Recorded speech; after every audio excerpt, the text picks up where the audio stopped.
안녕하세요. 백상원 목사입니다. 오늘은 2월 16일 금요일 아침입니다.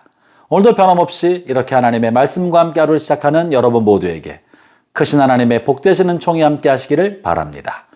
오늘 주신 하나님의 말씀은 마가복음 4장 1절부터 12절까지의 말씀인데요.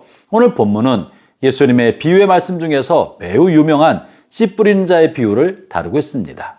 이 씨 뿌리는 자의 비유에 관해서는 이제 내일 본문에서 주님께서 직접 하나하나 해설을 해주고 계시는데, 내일 본문 14절에 의하면 씨는 하나님의 말씀이고 씨를 뿌리는 이는 하나님의 말씀을 전하는 전도자, 설교자를 의미한다는 사실을 해설을 통해 알 수 있습니다.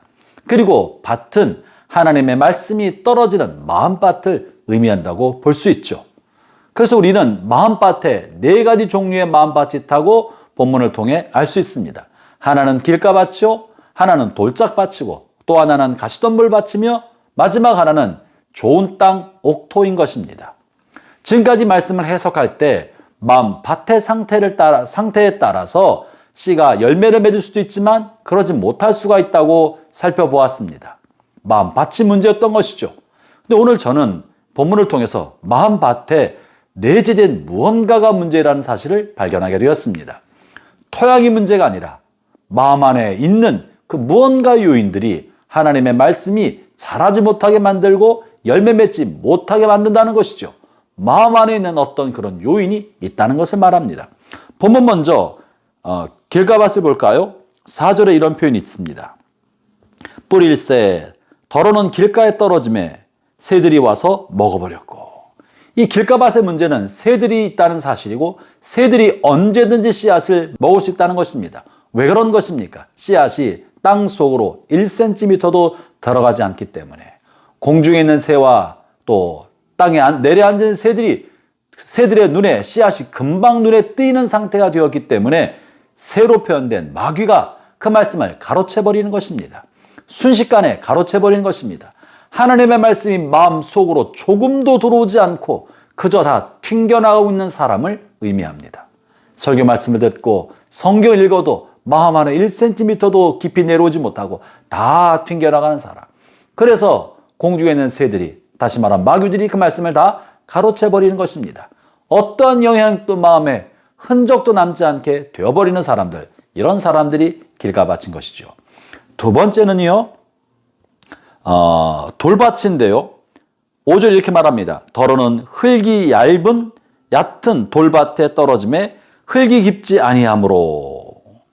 흙이 얕기 때문에, 흙이 깊지 않기 때문에 이 씨가 날아서 잠시 자라는 것 같다가도 햇빛이 따가워지면 줄기가 말라버리고 뿌리가 타버려서 결국 결실하지 못하게 된다는 것입니다.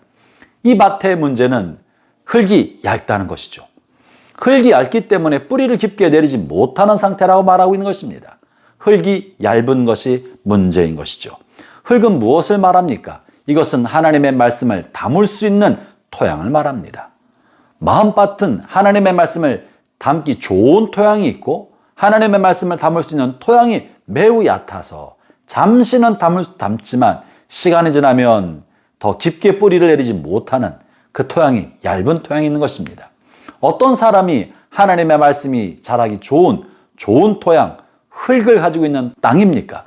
그 흙은 다른 사람에 관한 신뢰, 타인을 향한 존중, 그리고 영적인 세계와 또 종교적인 세계관에서 알고자 하는 갈망, 영혼을 사모하는 마음, 이런 것들이 우리의 마음 깊은 곳에 의식 속에 무의식 속에 이런 마음을 가지고 있는 사람들은 하나님 말씀을 들을 때 그 말씀을 좀 더 알고자 하는 마음을 갖게 됩니다. 그리고 말씀을 사모하는 마음을 갖게 되면서 말씀이 마음속 깊게 자리 잡을 수 있게 되는 것이죠. 반면에 이런 마음이 영혼을 사모하는 마음이나, 다른 사람의 말에 귀를 기울이는 마음이나, 다른 사람을 향한 신뢰의 마음이나, 또 종교적인 세계와 영적 세계에 대한 관심이 매우 적은 사람들은 하나님의 말씀을 들어도 그것이 뿌리를 내리지 못하고 얇기 때문에 쉽게 말라버리고 만다는 것입니다. 세 번째는 어떤 사람입니까? 가시밭입니다. 가시밭은 뭐라고 표현합니까?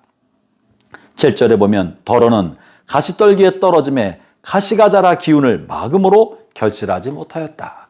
이 마음밭에는 가시가 이미 들어와 있는 것입니다. 이 가시는 무엇입니까? 그 같은 토양 안에서 씨와 경쟁하는 관계에 있는 것입니다. 토양의 자양분을 씨와 경쟁을 하기 때문에 먼저 양분을 빨아먹어서 씨가 자라지 못하도록, 그 가시의 기운이 씨가 자라지 못하도록 막았다고 말하고 있지 않습니까? 이것은 무엇입니까? 우리 본성 안에 있는 죄성인 것입니다. 탐욕이 그러한 것입니다. 욕심이 그러한 것입니다. 미래에 대한 염려와 근심이 그러한 것입니다. 이기적인 마음이 그러한 것입니다. 하나님의 말씀을 받고 잠시 좋아하고 그 말씀대로 살고자 하는 선한 열망이 일어나지만 마음의 욕심과 탐욕이 가득하고 미래에 대한 염려와 근심이 가득하기 때문에 이 악한 기운과 죄성이 하나님의 말씀을 잘하지 못하도록 기운으로 억눌러 버리는 사람, 이런 사람이 바로 가시덤불 같은 사람인 것입니다. 어떻게 하면 좋겠습니까? 이럴 때 우리 안에 있는 악한 죄성, 죄의 본성을 소멸시키고 하나님의 말씀이 더 잘 자도록 하나님의 말씀을 향해 더 많은 양분을 공급해 주어야 합니다. 기도와 말씀과 성경 공부와 예배를 통하여 받은 말씀이 잘 자라도록 양분을 공급해 주면, 그러면 가시덤불이 사라지고 하나님의 말씀이 건강하게 잘 자라게 되지 않겠습니까? 세 번째는 옥토밭입니다. 이것은 그저 하나님의 말씀을 사모하고 그 말씀대로 살고자 결단하고 말씀에 순종하는 삶을 살아가는 사람입니다. 그런 사람의 마음밭은 말씀이 자라서 결실하여 예수님의 성품과 인격을 닮아가는 열매를 맺게 되는 것이죠. 사랑하는 형제자매 여러분, 우리 모두에게는 이런 내면의 네 가지의 밭이 이런 형태로든 저런 형태로든 공존하는지도 모릅니다. 어느 순간에는 우리 마음이 길가밭처럼 변해버릴 때가 있고, 어느 순간에 우리 마음의 죄성이 가득히 덮고 있는 가시덤불처럼 될 때가 있고, 어느 때는 마음이 완악해져서 돌짝밭처럼 하나님의 말씀이 깊게 심겨지지 못하고 튕겨나는 때가 있을 수 있습니다. 중요한 것은 이런 우리의 마음밭을 우리가 잘 분별하여 내 마음의 상태가 어떤지 바르게 직시하고 이 마음에 있는 돌을 골라내고 가시덤불을 뿌리채 뽑아내며 길가 같은 마음밭을 갈아서 하나님의 말씀이 깊게 박힐 수 있도록 애를 쓰고 작정하고 결단하는 일이 필요한 것이겠죠. 사랑하는 형제자매 여러분, 오늘 또 말씀을 하루를 시작합니다. 이 말씀이 여러분의 마음속에 길가에 던져진 씨앗이 되지 않게 하십시오. 이 말씀이 여러분의 마음밭에 그저 가시덤불 속에 잠시 던져진 것이 되지 않게 하십시오.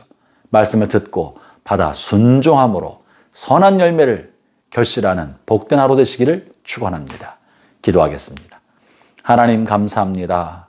우리의 마음밭이 때로는 길가처럼, 때로는 가시밭처럼, 때로는 돌짝밭처럼 마음이 이리 변했다 저리 변할 때가 있습니다.